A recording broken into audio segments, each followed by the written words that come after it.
Bismillahirrahmanirrahim.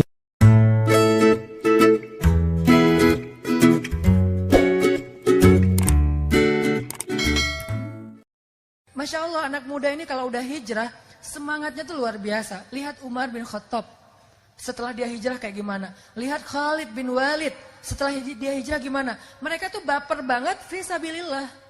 Dan akhirnya semakin mereka dekat sama Allah, galau mereka semakin jarang. Bukan gak pernah ya, karena galau itu tetap ada. Karena kayak ujian dari setan lah ya, was-wasah. Tapi udah jarang gitu, karena galau mereka itu diganti dengan zikir. Ala bidzikrillah tatmainnul qulub. Ketika galau diingatkan dengan nama Allah, tenang. Ketika galau diingatkan kepada Allah, tenang lagi. Jadi orang kalau misalnya pengen hilangin galau nih, anak muda nih yang udah baru hijrah nih, Ustadz saya udah hijrah tapi masih galau. Galau apa? Galau masalah jodoh, galau masalah karir, galau masalah entertain. Ustadz kita kayak boring banget, kayak krik-krik banget, kayak bete banget, hidup flat, nggak ada naik turunnya. Gimana ya Ustadz? Coba obati kegalauan kita dengan satu hal aja. Ingat Allah. Masalahnya saya udah ingat Allah Ustadz. Makin ingat Allah makin galau gitu. Nah berarti kita belum tahu nih tutorial ingat Allah. Karena ingat Allah juga ada tutorialnya. Gimana sih cara kita ingat Allah tapi bikin obat galau? Jadi begitu, ala bidzikrillah tatmainnul qulub. Innamal mu'minun idza dzukirallah wajilat qulubuhum wa idza tuliyat alaihim ayatuhu zadatuhum imana. Wa idza tuliyat alaihim ayatur rahman kharru sujjadan wa bukiyya. Kalau diingatkan dengan nama Allah, hati mereka menjadi tenang. Kalau disebut nama Allah, hati mereka bergetar. Kalau dibacakan ayat Allah, iman mereka bertambah. Kalau dibacakan ayat-ayat Allah, mereka tersungkur, sujud, menangis karena Allah. Ini berarti dia udah tahu tutorial zikrullah, ingat Allah. Karena ingat Allah bukan cuma nyebut Allah, Allah, Allah, nggak cukup. Walaupun itu tetap baik, karena nggak ada kata yang berpahala seperti kalimat Allah. Satu-satunya nama yang paling keren itu adalah Allah. Nama yang paling keren tuh. Kenapa? Nama Allah disingkat gimana aja tetap maknanya sama. Allah itu terdiri dari berapa huruf? Alif, lam, ha. 4 huruf ya. Ini angka aman ya. Angka aman nih. Alif, lam, ha. Jadi saya ngomong 4 aja deh. Yang paling aman, netral. Di sini nggak ada politik soalnya. Alif, lam, ha. Oke, 4 huruf. Coba kita hapus 1 huruf. Alif, bacanya apa? Lillah. Artinya milik Allah. Masih Allah juga. Hapus lagi huruf kedua. Lahu. Artinya milik dia. Allah juga. Hapus lagi lam yang ketiga. Tinggal hu. Dia satu-satunya. Dalam bahasa Arab. Hapus lagi huruf dhammahnya, baris dhammahnya, tinggal ah. Ah itu artinya dia satu-satunya tempat kita berkeluh kesah. Jadi Allah nama paling keren. Mau digimanain juga tetap maknanya Allah. Agung. Makanya kita kalau pengen tutorial ingat Allah, benar sih nyebut ya Allah, ya Rabbi, ya Ilahi. Cuman gak cukup sekedar di lisan. Gimana caranya kata Allah itu masuk ke hati gitu. Kayak kita nonton drakor gitu kan, buat cewek-cewek mungkin kalau yang seneng drakor. Kenapa sih kalau nonton drakor itu sampai kayak berlinang air mata, kan baper banget ya. Kasian banget sih dia diputusin, kasian banget sih dia tinggalin, kasian banget sih dia kayak apa, dihina, dibully. Kita tuh nonton film sampai akhirnya baper. Cowok-cowok misalnya nonton bola. Begitu tim kesayangan dia kalah, itu tuh marah sampai banting segala macam, rokok kebalik, akhirnya yang diisap yang... Kenapa bisa kayak gitu? Gara-gara kita baper banget kan dengan sesuatu yang kita lihat. Kok kita lihat kebesaran Allah tuh gak baper? Lihat laut, biasa aja. Ngelihat langit, biasa aja. Padahal itu lebih dari 4D loh. Kita nonton 4D, kadang-kadang heboh sendiri. Kursinya belum goyang, kita udah gini-gini. Ngapain loh 4D? Kita nonton itu kayak menghayati banget. Tapi giliran kita nonton kebesaran Allah, kita tuh gak sampai ke hati. Nonton Hollywood coba. Kadang-kadang nonton film apa gitu kita kayak benci banget sama antagonisnya kan. Dan kayak berpihak banget sama superhero-nya. Sampai kalau ketemu antagonisnya di jalan, kita lemparin batu, kita marahin, lo jahat banget sih jadi orang di sinetron itu gua nonton, lo maki-maki ibu lo. Padahal itu cuman film, cuman drama. Tapi kita membawa itu sampai ke kenyataan. Anak kecil, kalau yang cowok Marvel, kalau yang cewek Disney. Saking mereka kayak baper banget dengan film-film ini, sampai pengen kayak wannabe gitu. Princess wannabe, superhero wannabe gitu kan. Princess wannabe-nya apa? Pengen jadi kayak Anna, pengen jadi Elsa, pengen jadi Rapunzel gitu kan ya. Berarti kan yang ditonton tuh sampai ke hati kan. Kalau yang cowok pengen jadi Superman, Spiderman, apalagi yang Thanos sekarang yang lagi ngetren gitu kan. Kayak kok nggak pengen jadi Ustadz Hanan sih? Bukan superhero.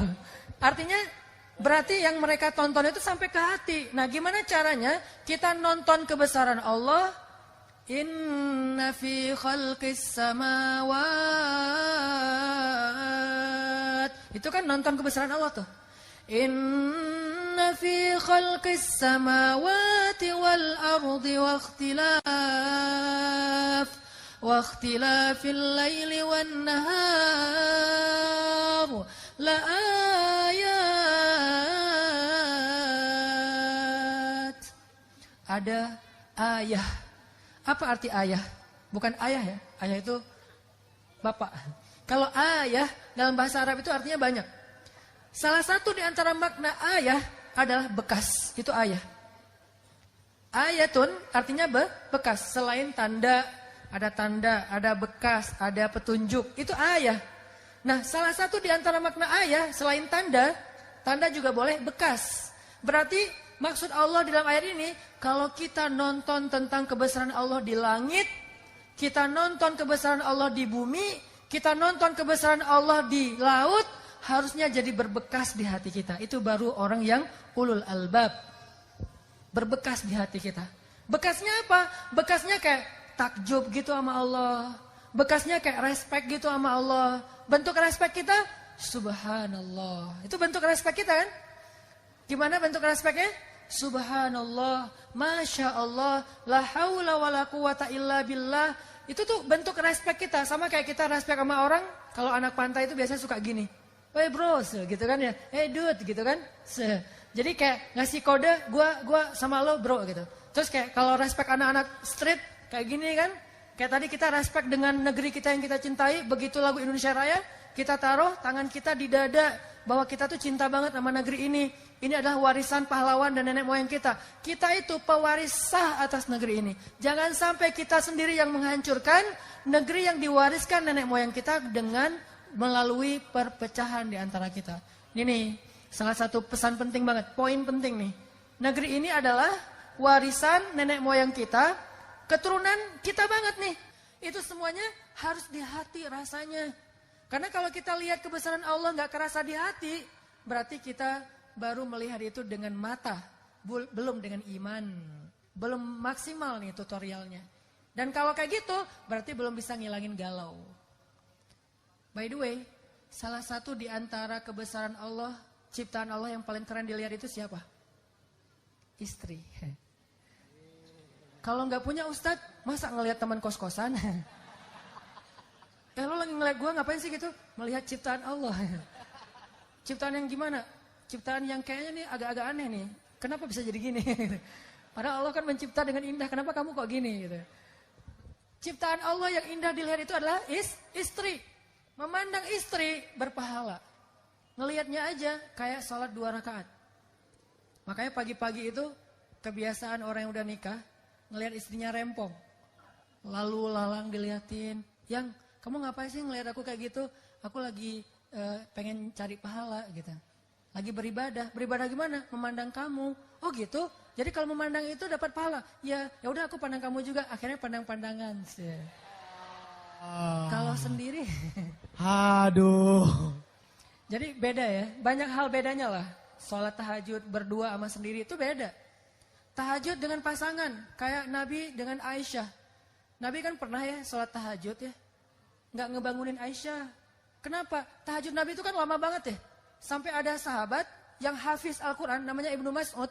Pengen jadi makmum Nabi pas tahajud. tapi dia kayak nggak nyolek gitu kan. Harusnya kita kalau ngemakmumin nyolek kan depan, gue ngemakmum nih, ya udah lanjutin aja. Nggak gitu sih, lagi sholat soalnya. Terus dicolek jadi makmum nih, dia nggak nyolek. Nabi akhirnya bacanya panjang banget, sampai akhirnya dia mau hampir mundur, kayak cari pura-pura batal, kayak aduh batal, pergi aja gitu kan ya. Padahal itu hafiz loh, Ibnu Mas'ud, saking panjangnya sholat Nabi, 1 rakaat 5 juz. Ada yang pernah sholat 1 rakaat 5 juz? Alhamdulillah sama. Saya pernah sekali doang tuh, yang di Mesir. 1 malam 10 juz. Saya lupa antara 10 sampai 15. Pokoknya paling sedikit 10 juz semalam. Itu juga gak sengaja. Gara-gara ustadz saya, syekh saya, Hanan yuk ikut saya. Imamnya bagus, saya terawih. Ayo. Pas saya berdiri, alif lam mim. Oke, alif lam mim, saya hafal gitu kan. Gak sengaja tiba-tiba udah tengah juz. Bentar, ini kok udah setengah juz ya. Terus saya kayak udah mulai berdiri sebelah kaki gitu. Udah freestyle gitu kan sholatnya gitu. Kenapa jadi gini kok berat banget ya. Terus udah 1 juz. Saya berpikir habis 1 juz, ruku dong. Jadi begitu udah 1 juz saya udah siap-siap aja gitu. Udah gini-gini. Saya kulus sufaha. Saya langsung gini lagi. Tapi kayak nyesel banget gua ngapain sih sholat di sini gitu kan. Udah gitu beres Al-Baqarah, lanjut Alif Lam Mim kedua, Ali Imran. Itu benar-benar kapok. Saya tuh udah kasih semua kode loh.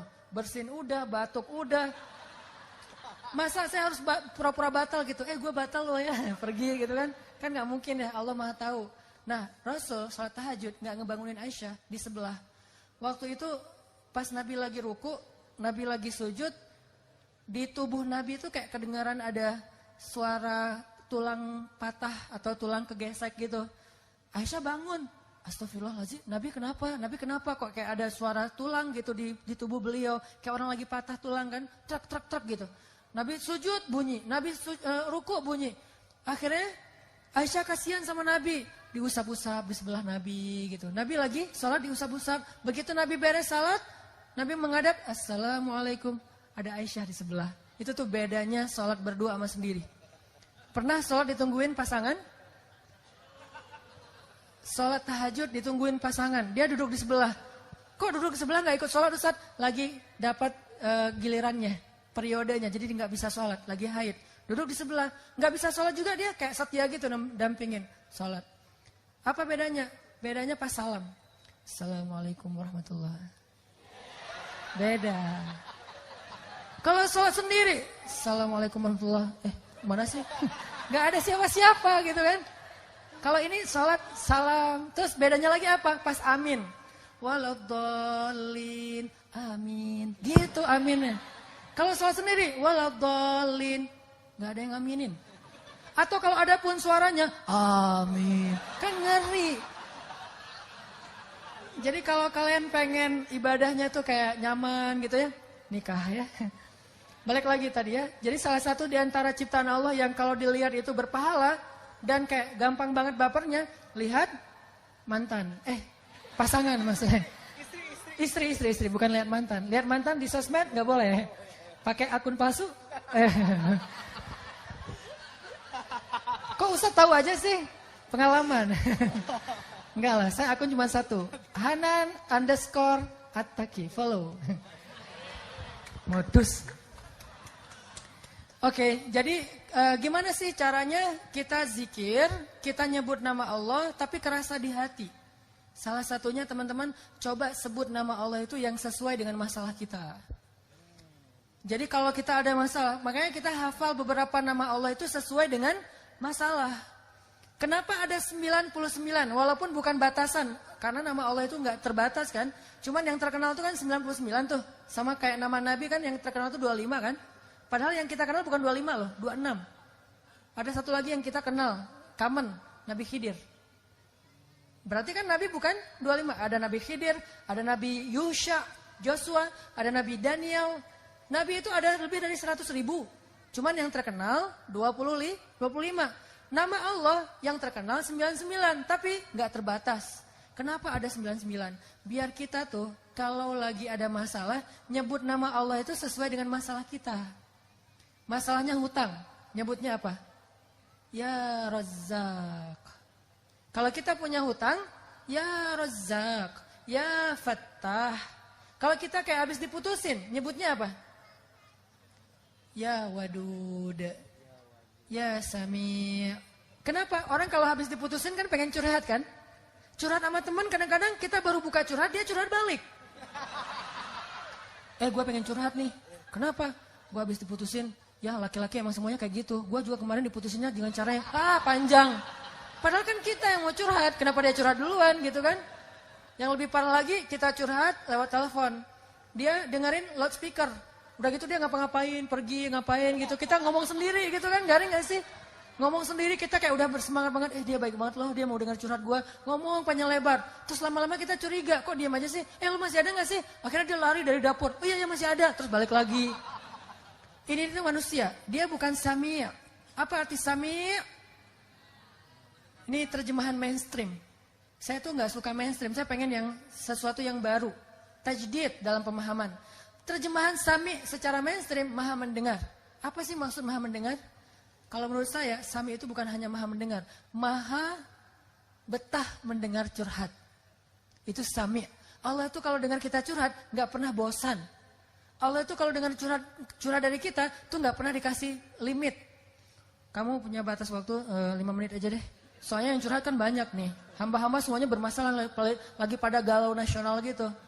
Ya udah kamu curhat 5 menit aja. Enggak, kita boleh curhat sepanjang malam. Begitu kita angkat tangan, Rabbi, Allah langsung mendatangi kita. Abdi, hal laka hajah, kamu butuh sesuatu hambaku? Hal min taib, kamu pengen taubat hambaku? Hal min mustaghfir, kamu pengen minta ampun hambaku? Pengen apa? Allah yang datangin kita. Allah turun dari langit dunia untuk dengan curhat kita di sepertiga malam terakhir. Allah yang datengin kita. Kalau teman kita kan kita yang datengin dia. Udah gitu kita harus bawa hadiah, kita harus traktirin dia makan, kita harus tambahin dia kuota. Ntar dia bilang, gara-gara curhat kamu tuh kuota gue habis, ya udah gue gantiin gitu kan. Kalau Allah nggak kayak gitu, dengerin curhat kita dan betah banget. Sehingga panggil Allah dengan nama yang sesuai masalah kita. Sehingga PR kita nih, challenge dari saya buat teman-teman, coba teman-teman baca terjemahan dari setiap nama di Asmaul Husna. Kan ada Asmaul Husna tuh, cari bukunya atau googling, kan ada terjemahannya. Coba pahami terjemahan itu. Salah satunya apa? Jabbar. Al-Jabbar. Al-Jabbar ini kan kalau dalam bahasa umum tuh yang maha memaksa. Yang maha perkasa, kuasa gitu. Memaksa sesuatu itu sesuka dia. Itu Jabbar. Tapi Jabbar juga dalam makna yang lain. Yang maha mengobati sakit hati loh. Itu arti Jabbar. Makanya ke dalam doa ketika kita antara dua sujud. Kita baca apa? Rabbi firli warhamni wajibur.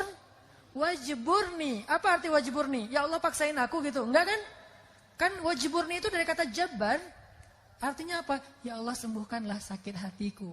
Jadi kalau lagi sakit hati, baper, kayak nggak terima kenyataan gitu, apa sih alasannya dan seterusnya? Kenapa sih dia left? Kenapa sih dia pergi? Kenapa dia segala macam kayak misalnya nge-reject telepon kita? Cara ngobatin sakit hati, wajiburni ya Jabbar. Wajiburni ya Jabbar. Jadi tergantung nada nih. Kalau ya Jabbar, itu artinya yang maha perkasa dan memaksa. Tapi kalau ngomongnya, ya Jabbar, itu artinya yang menyembuhkan penyakit hati. Makanya coba baca deh. Asmaul Husna itu challenge anak muda ya. Coba baca, gak usah hafal. Baca aja dulu. Karena kalau disuruh hafal nanti berat. Baca aja, pas ada masalah, ngomong dengan nama itu. Wahai zat yang maha mendengar. Saya lagi pengen curhat. Anak saya, suami saya, apa saya, kayak gitu-gitu kan ada masalah nih, masalah keluarga. Ngomong sama Allah, tapi panggil nama yang sesuai masalah kita. Itu akan kena banget. 1, tutorial, zikir yang bikin hati kita itu kerasa. Yang kedua, coba kalau kita pengen zikir yang berkesan itu, baca juga bacaan-bacaan doa sesuai dengan apa yang pernah diajarin Nabi itu. Nabi itu banyak banget ngajarin doa-doa yang keren. Misalnya, doa galau. Doa kayak hampir kayak desperate gitu, kayak hampir putus asa. Bacanya apa? La haula wala quwata illa billah. Dan itu ajaib banget. Sampai nih tutorial yang ketiga ya. Kalau teman-teman pengen zikirnya berasa di hati, baca fadilah dari zikir itu. Apa fadilah? Keutamaan. Benefit. Kerennya zikir itu apa? Coba baca. Misalnya nih, pas kita sholat ya. Siapa yang ketika sholat berjamaah mendengar imamnya mengatakan Sami Allahu liman hamidah. Apa artinya? Kita sering dengarkan itu kan? Sehari minimal 17 kali. Sami Allah liman hamidah. 3 kata. Allah maha mendengar kepada orang yang memujinya. Itu kata imam. Imam kayak ngingetin makmum. Puji Allah, Allah lagi dengerin nih. Gitu kan maksudnya. Sami Allahu liman hamidah. Kata imam. Kita langsung muji. Rabbana lakal hamdu. Hamdan kathiran. Tayyiban mubarakan fih. Begitu kita ngomong ini. Tahu gak apa yang terjadi? Malaikat itu akan rebutan pengen doain kita. Rebutan, gua duluan dong. Malaikat rebutan pengen nge-like caption kita. Malaikat tuh pengen nge-repost caption kita ke langit dengan kalimat apa? Ya Allah, sayangi hamba ini. Ya Allah, ampuni hamba ini. Sekarang giliran gua. Udah. Kayak rebutan orang berdoa di mana? Di Multazam Ka'bah. Kayak orang rebutan berdoa di mana? Di Raudhah Madinah. Kan itu rebutan tuh. Saya pernah tuh lagi doa di Raudhah Madinah. Lagi doa. Terus disenggol-senggol dari belakang. Ya Allah. Ya Allah. Jadi kayak doa itu kayak nggak bisa tenang gitu. Saking dorong-dorongan. Apalagi orang Indonesia. Kalau udah doa bersimpuh gitu kan. Duduk bersila. Ya Allah, kayaknya paling banyak masalah itu orang Indonesia gitu. Karena doanya paling panjang gitu. Orang Arab kan doanya sambil jalan ya. Rabbana atina apa segala macam beres gitu. Tapi ada yang unik juga. Orang Indonesia datang di Raudhah. Saya liatin aja. Yang lain kan mulutnya komat kamit. Ada yang bersuara. Ini diam aja. Pas sudah keluar Raudhah, amin. Jadi apa maksud dia? Dia kayak ngaminin doa semua orang buat dia sendiri gitu. Ini doa cerdas nih. Dia kayak baru hijrah gitu kan. Baru hijrah terus gak baca doa. Gak tahu, gue baca apa sih? Yaudah deh. Amin, samain aja deh sama yang lain ya Allah gitu. Jadi paket komplit gitu kan. Nah malaikat itu tuh ngedoain orang yang memuji Allah ketika iktidal. Itu kayak orang berdoa di Raudhah loh. Kayak orang berdoa di Multazam depan pintu Ka'bah atau di Hajar Aswad. Orang kan mau Hajar Aswad tuh kan tarik-tarikan tuh. Ada ibu-ibu tuh mau nyium Hajar Aswad sampai dia akhirnya kelempar ke atas. Kan semua di sana orang berhijab kan. Dia kelempar di atas, pas sampai kelempar atas, kelempar ke depan. Udah di depan dia nyium Hajar Aswad, kelempar lagi ke belakang, hijabnya ketinggalan di Hajar Aswad. Dia kelempar ke belakang. Terus dia, alhamdulillah bisa cium Hajar Aswad. Bu kepalanya, astagfirullah gitu. Ini nih hebohnya orang pengen apa? Pengen doa di sana kan ya. Nah ternyata malaikat itu juga ada kayak momen-momen kayak gituan. Bukan cuma manusia doang yang kayak gitu. Kita pernah kayak gitu di pas umroh dan haji. Malaikat juga pernah. Kapan? Salah satu momen malaikat rebutan berdoa itu adalah ketika Sami Allahu liman hamidah. Kita di belakang. Rabbana lakal hamd. Hamdan katsiran tayyiban mubarakan fi. Itu malaikat rebutan pengen doain kita. Udah dong, gua dong. Ada berapa malaikat? 70.000 malaikat. Kebayang gak tuh keutamaan doa itu tuh? Baru baca gitu doang.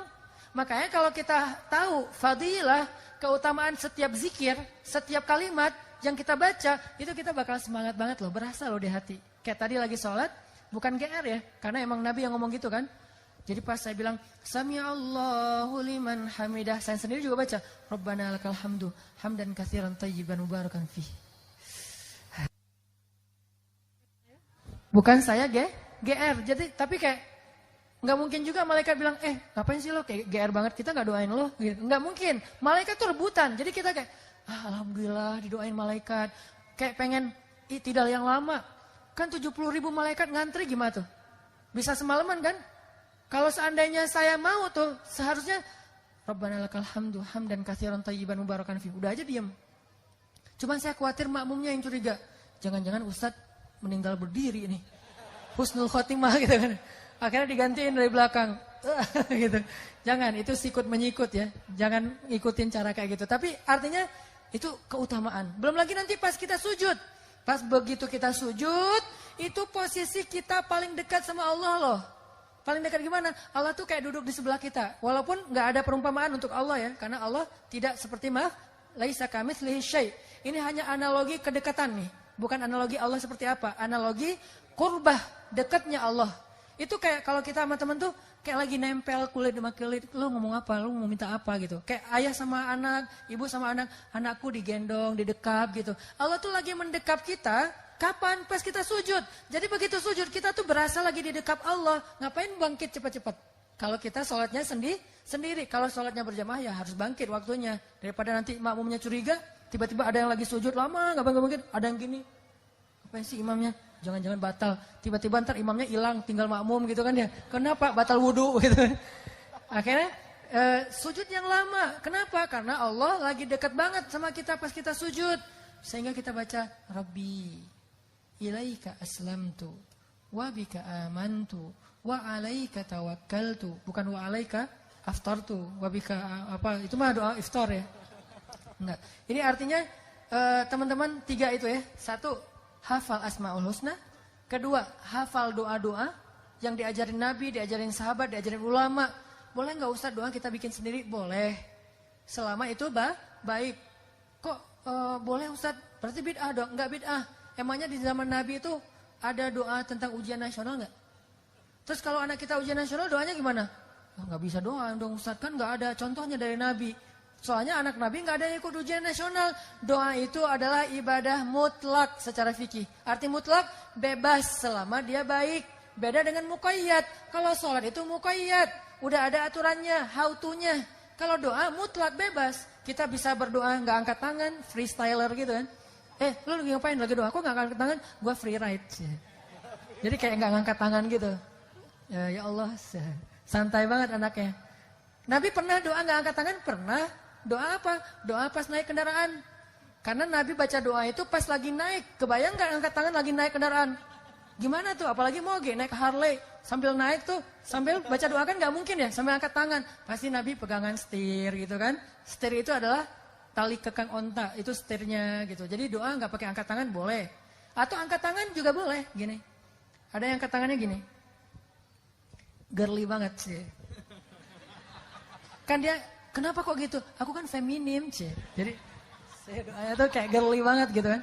Ada yang doanya standar gitu. Ya Allah. Ada yang kebuka, ada yang ketutup, tergantung gayanya masing-masing. Ada juga yang doanya tuh kayak berharap banget. Ada yang kayak gitu. Ada yang doanya tuh gini. Pernah gak ngeliat? Nabi ketika malam perang Badar, doanya tuh gini. Itu namanya istighosah.